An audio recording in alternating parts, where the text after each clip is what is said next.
Welcome to the Farming Without the Bank podcast, the show with a no BS approach to money, hosted by a farm strategy expert and authorized IBC practitioner. Join us as we get real and expose the flaws of traditional financial institutions in order to help farmers take control of their finances, create peace of mind, grow their wealth, and leave a legacy. Now, here's your host, Mary Jo Irmen.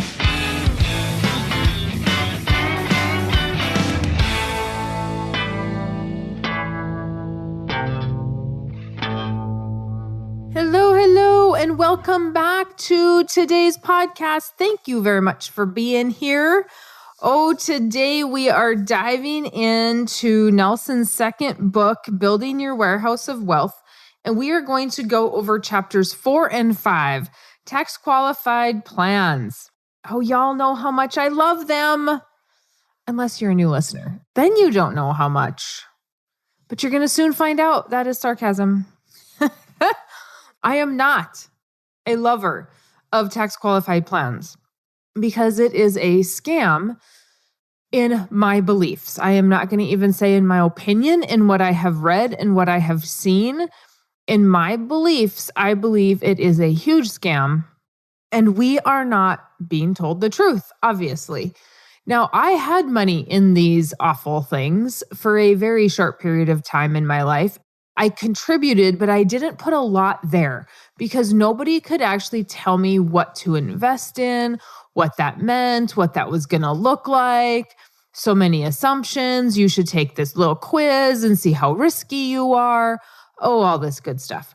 And I just did not love that idea. I was reading Robert Kiyosaki when I was 23, 24 years old, which I am not anymore. And so I was already under the mindset of, geez, I should be investing in real estate. I should be doing something else. There is a better way to do things. And at that same time of me reading Robert Kiyosaki stuff, I was working for somebody that had commercial rental properties. So I was already under a different mindset than most when I went and got my first job that offered benefits. Because at that time, when I was in my early 20s, I wasn't working for somebody that offered benefits. And so I go to work for somebody that has benefits, and they tell me that I should be putting money in a 401k. And I ask why, and they can't tell me. They can't tell me what to invest in. It was just a very frustrating experience for me because I couldn't get my answers. And nobody can guarantee you anything. And I didn't like that. And I'm frugal and I want guarantees and I want to know that that money's there. And I wanted to buy properties. And how can I buy properties when I can't access the money and all that good stuff? And so for me, money has always been an interest. Investing was never an interest. And there is a difference, in my opinion, there. Money and buying things and creating cash flow is important. Investing, so I can give my money to somebody else and they can kind of maybe tell me what's happening. Then in 2010, when the market crashed, I lost my cool. That was not okay for me. That was my first experience with a market loss. I had about 20,000 in a 401k at that point, or in an IRA, and it lost. And I was just being told, hang on, it'll come back. And every day it was worse and worse and worse. And that is just the worst advice ever. And at the time, my financial advisor didn't know any better. That's what she was being told as well, right? By her superiors. Hang on, it'll come back. What a bunch of crap. It's just a load of crap. It's not okay to lose money. Do we farm so we can lose money? I don't think so. We farm to make money. If we're farming to lose money, we're not running our business correctly, right? But that's exactly what's happening in these 401ks, and we just take that as great advice. So anyway, before I get on a tangent, because I can see one coming, let's hit on this chapter a little bit, because here's something that I want you guys to keep in mind as I go through this chapter is that Nelson passed away just 3 years ago. Gosh, it's escaping me at the moment. Not that long ago. And he was 88 years old. Nelson lived through a lot of history, and he paid attention to what was going on from the time he was a teenager. And he always was looking at the financial side of things. And so we really have to pay attention to what he said, because most of us are not old enough to be able to have lived through it and said, oh, well, I predicted this, or I could see this happening, right? So we want to say, well, oh, that's what you're saying, Mary Jo. That's what you're saying happened. And now that we can see that, okay, sure. All right, but let's look at it through Nelson's eyes, who lived it and said, this is what I'm predicting is going to happen, and this is what's happening. And the funny thing here is he really starts this chapter and says that, he's talking about retirement plans and how they're not good and whatever. But I highlighted this because I think this is important. When he said that they started these 401ks, he said, give it enough time. Just give enough time and the truth will come out, right? Man sees things over a very short time span as compared to that of God, because he is referencing Exodus 25 here. His timetable is different than ours. All such efforts by man eventually fail, the starting of the 401k, but they do so over a long enough time frame that man does not see it happening. We have to look long-term at everything we do. I don't care if it's buying a policy and say, well, Mary Jo, gosh, the first year or two, that's not very good. And me saying, well, you need to look 30 years, right? This isn't about a year or two. This isn't about getting rich. And I talk about this all the time. And I talk about long-term all the time, like a broken record. But so many people still don't see it. They don't see the long-term benefit of having a policy. They just want to look short-term, either short-term in today's finances or short-term in what it's going to bring us tomorrow or bring us for death benefit, for cash value. But we're not looking long-term at what are we going to have if we continue to pay premium, if we continue to have death benefit growth. And then he says that history is nothing more than lies that are agreed upon, okay? And the reason he's saying that, and the reason I highlighted that, is because we start these 401ks and these IRAs after World War II. And the reason that we start them after World War II is because we can't give raises to people. The government says no raises allowed. So employers said, well, I'm going to give you an incentive and we're going to give you a 401k and it's going to all grow income tax free because big corporations got that benefit, but not small companies. So now we as small companies went to the government and said, hey, can you change a tax code in favor to us as well? And then we're going to give our employees this tax incentive also. Why are we going to the government for anything? History tells us that they don't do us any favors, but yet there we are asking them for help. So now the government says, yes, I will. We will give you a tax incentive. And this is going to be your 401k. And of course, I'm making this very short, people. So now your big employers with pensions have an incentive. Your small employers have an incentive to give you a 401k, and you are buying into this nonsense. And then individuals come and say, well, I'm not getting anything because I'm self-employed. I'm not getting anything. Can I start an IRA myself? Why, of course you can.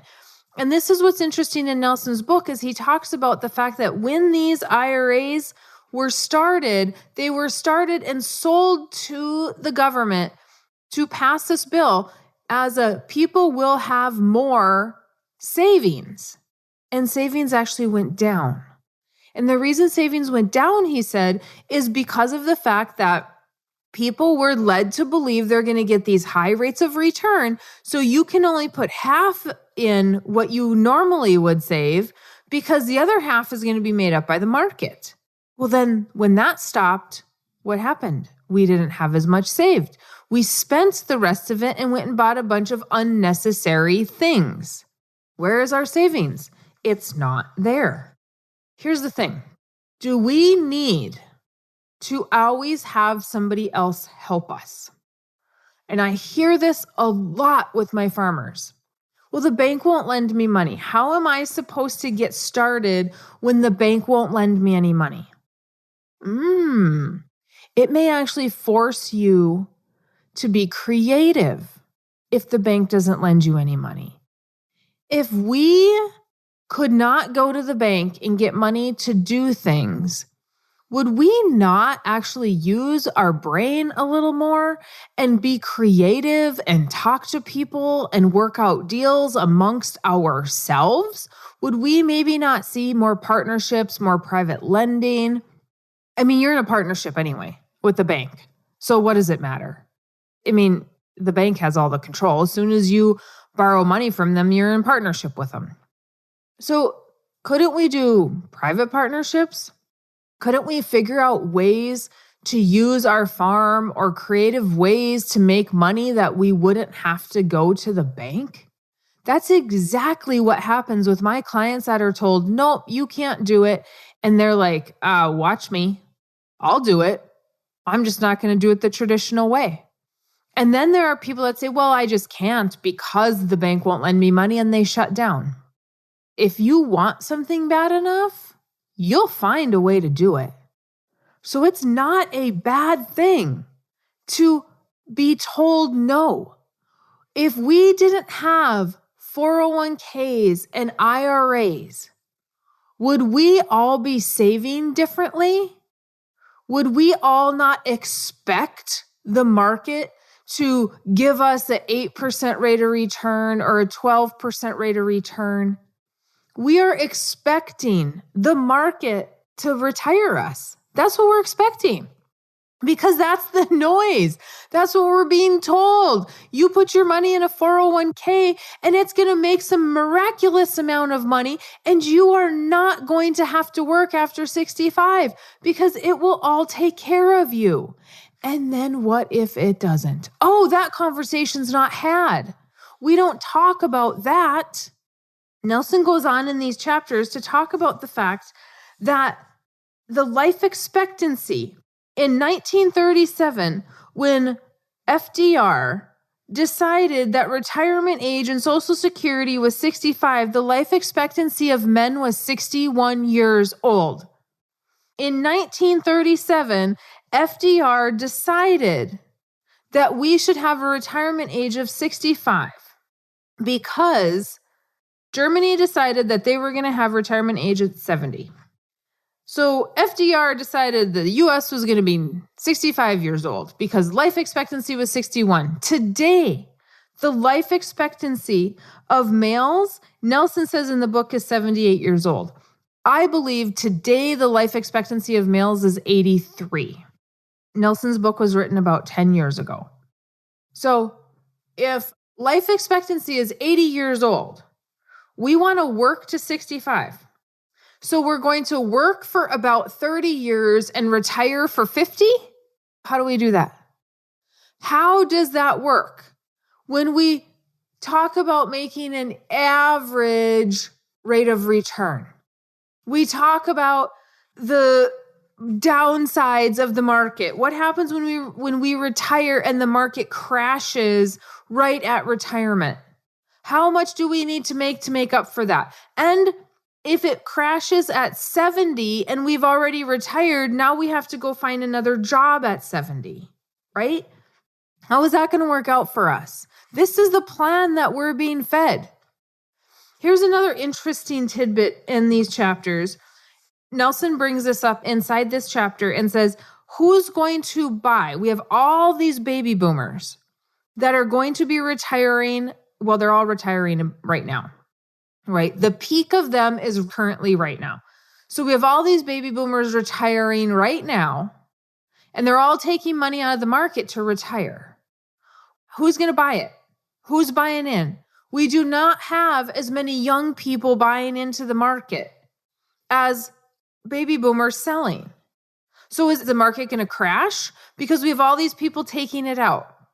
Interesting thought that came to me as I was reading this chapter is, the required minimum distribution was 70.5. So what that means is that if you had money in the market and you were not 70.5 yet, you didn't have to take it out. You did not have to use any of your 401k or IRA money. But when you turn 70.5, you have to. Regardless if you need it, you have to take it out. A required minimum distribution amount, it's a formula.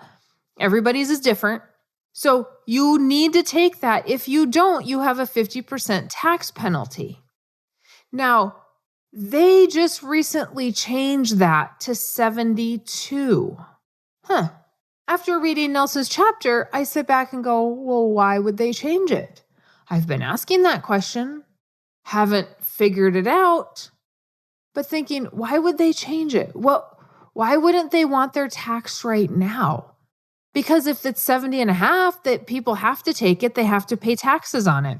Right now, we need tax money because we keep printing money like it's water. But if there's too much money being taken out of the market, that affects the market.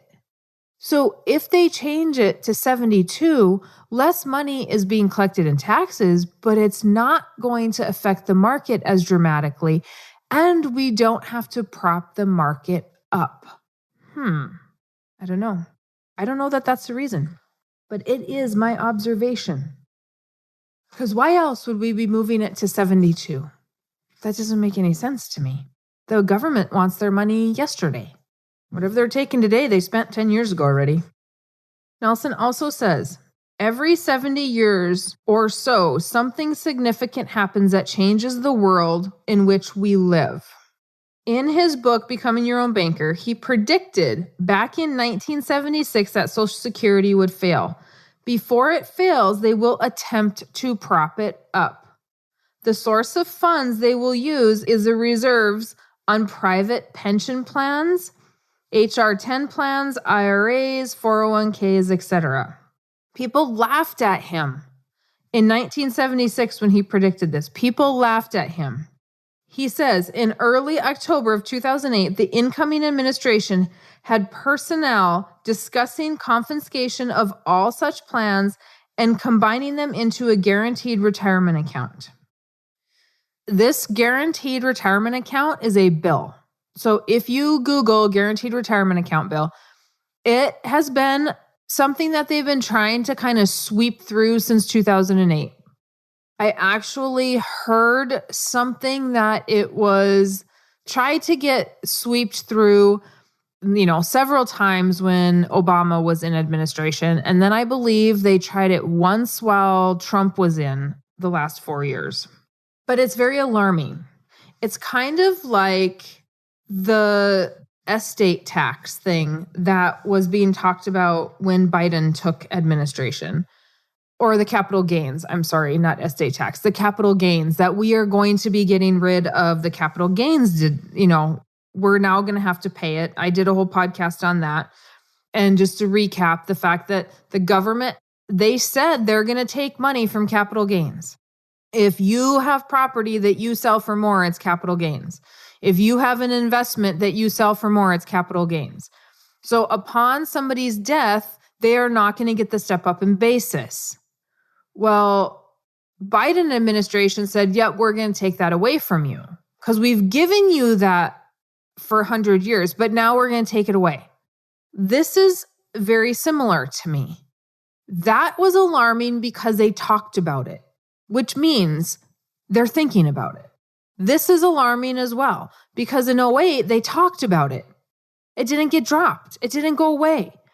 It keeps reappearing over and over since 2008, which means it's still on the forefront of people's minds to say we're going to confiscate any 401k or IRA money that you have there because we frankly need it. We need to have that money because we keep printing money. What happens when they freeze those accounts? Because that's what's been talked about. we're going to freeze those accounts. Once we pass that bill, those accounts are frozen and you can't get any of the money. Because can you see, if this would happen, the biggest crash in American history, people would immediately go and take their money. The fact that it's being spoke about should be alarming to us. But it's a whispers. Nobody even knows that it's happening. If we think for 1 second that, this step up and basis thing, they got rid of that, that's not happening now. If you think that's not going to rear its ugly head again, you, my friends, are mistaken. Pay attention to what is going on. We keep printing money. If we keep printing money, we need to find that money somewhere. We have to get it paid back. We have to try to keep the economy going. We have to go where the money is in order to do that. Where is the money? Where does the money reside? It resides in 401ks and IRAs, and it resides in properties that have not paid capital gains for hundreds of years, right? Or over 100 years. They do not give us these things to be our friend and say, look, I want to help you out. This is my favorite saying from Nelson. When the government creates a problem and then turns around and grants you an exemption to the problem they created, aren't you just a little bit suspicious that you're being manipulated? They are not there to help you. They are there to give us something so that we are reliant on them, and they can then say, I'm going to take this away from you. If I give you this, I'm not giving you this if you're not going to obey, right? I'm going to then take it away from you. So I'm going to give you the ability to have a step up in basis until I need the money, and then I'm going to take it away from you. And then we are upset about that? We don't have the right to be upset about stuff if we're going to take stuff. That's not how that works, right? If you give somebody money and then they're mad because you quit giving them money, you say, well, you can't be mad at me. I was just helping you. And now you became a moocher. But are we doing the exact same thing? Are we buying into the noise of the government saying, hey, I'm going to create these 401ks and these IRAs, and I'm going to give you all these benefits, but now I'm going to take them away. Now at 72, I'm going to say that you have to take this money. Now I'm going to take up the step up in basis away.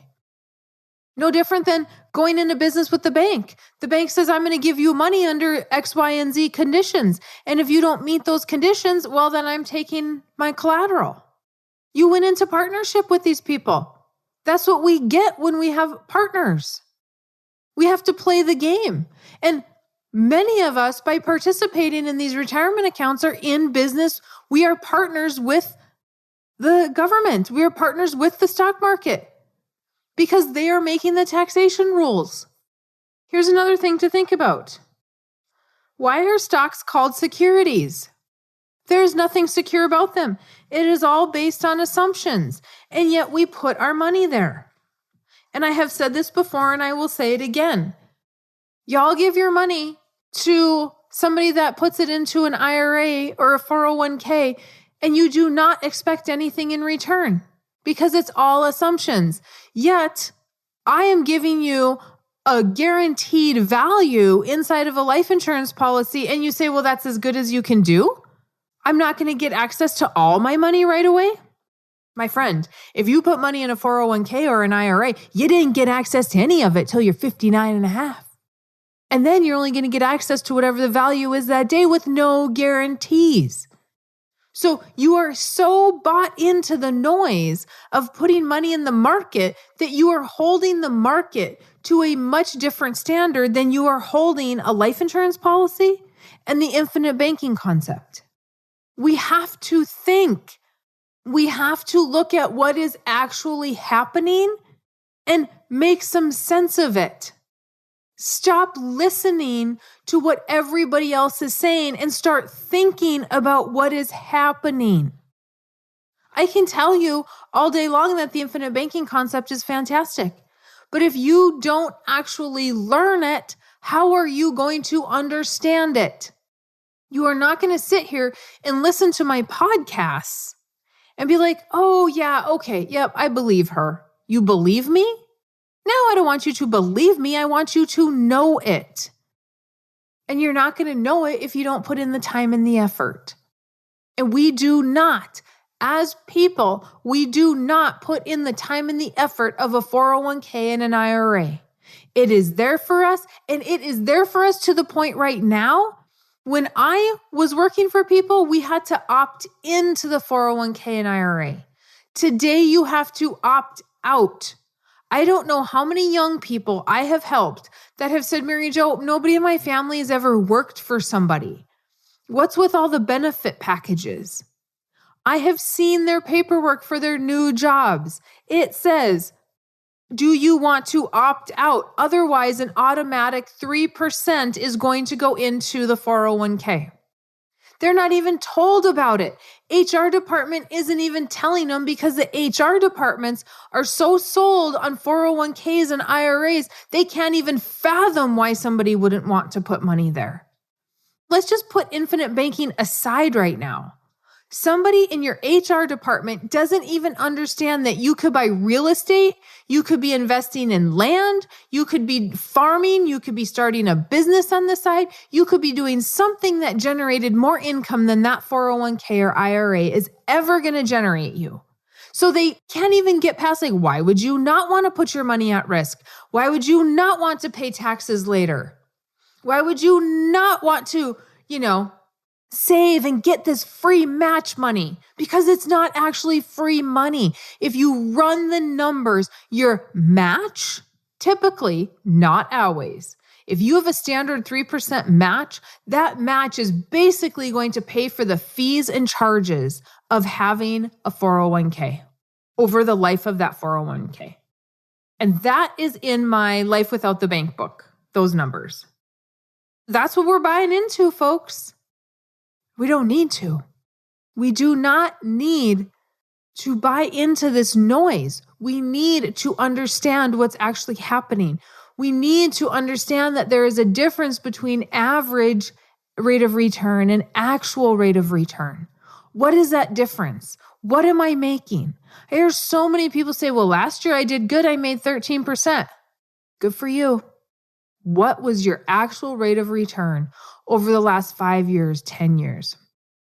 I was listening to Robert Kiyosaki podcast last week, and he had somebody on that podcast that said, if you take inflation, if you look at what's happened with inflation, I think he said over the last 50 years, the market has done nothing but stay stable.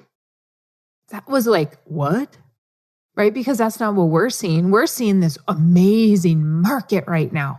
But when you take inflation in, market hasn't done anything in 50 years. I believe he said it was 50. It was a long time. Is that where we want to put our money? Where it's stable for 50 years, yet I can give you a life insurance policy and over 50 years, we know that you made money. In many cases, it will double in 50 years. And so that's not good enough. Instead, you want to have the risk. Instead, you want to pay taxes later. Instead, you don't want liquidity of your money. Instead, you don't want control. Instead, we want to do what's easy that everybody else is doing and just follow along. Because what if Mary Jo is wrong? What if the market is a better place to be? What if it's not? Social Security is supposed to be there for us too, right? Nelson talks about that in this chapter as well, that he also predicted Social Security was going to fall apart. It's broke. They don't even hide the fact that they know it's broke. It's absolutely broke. Yet we pay into Social Security, and we may not have any of it there. We know that they can't manage anything. We know that the government changes the rules, yet we decide to do business with them because we're financially lazy and don't want to do the work to read a book, pay attention to what's going on, educate ourselves. So we're just going to be okay with that? Do we need to retire at 65? I don't think so. I don't plan to. I plan to work as long as I can because I love what I do, but because I would be bored otherwise. What am I going to do all day? Where is this income going to come from? We retire at 65 years old and we are super concerned about where this income is going to come from. Are we going to run out of money? Is the market going to crash? We have all this unneeded stress because in reality, our money does not need to last us a couple of years because we're supposed to be dead at 65, according to what FDR did in that time frame of 1937. We can very easily live to be in our 90s. That's a long time to be utilizing a savings of money and not knowing what's happening with taxes and having that money at risk during that period of time with no guarantees. What are we going to do to generate cash flow? So great. If you want to retire at 65, you can because you have other things that are creating cash flow. Holy moly. 35 minutes. I really got on a rant. I didn't realize it was that long. I apologize for the long podcast. I hope that you guys got something out of that. And I know I've talked about those things before. If you have not gotten the book, Farming Without the Bank, go and do that now. If you have not gotten Nelson's book, Building Your Warehouse of Wealth, do that as well. And if you want to see some of the numbers, in my book, Life Without the Bank, I have a much longer, significant chapter on 401ks and IRAs. And so it would probably be helpful to grab that book if that is something that you want to look at, something that you are interested in, if you're contributing and you don't know if you should continue or if you should get out or whatever it is you want to do. I can't tell you what to do there. That is up to you to decide. So let me know though, if you have questions, comments, concerns, maryjo@withoutthebank.com. If you need to grab the books, go to farmingwithoutthebank.com. I'm done. Thank you for hanging in there with me. Have a fantastic day, and I will talk to you in the next podcast. Thanks for listening to the Farming Without the Bank podcast. We hope today's episode has inspired you to take control of your finances in new ways. Don't forget to check out our website, farmingwithoutthebank.com, and engage with us on our Facebook page, Farming Without the Bank. Join us next week as we smash more financial myths and empower you to accomplish your financial goals.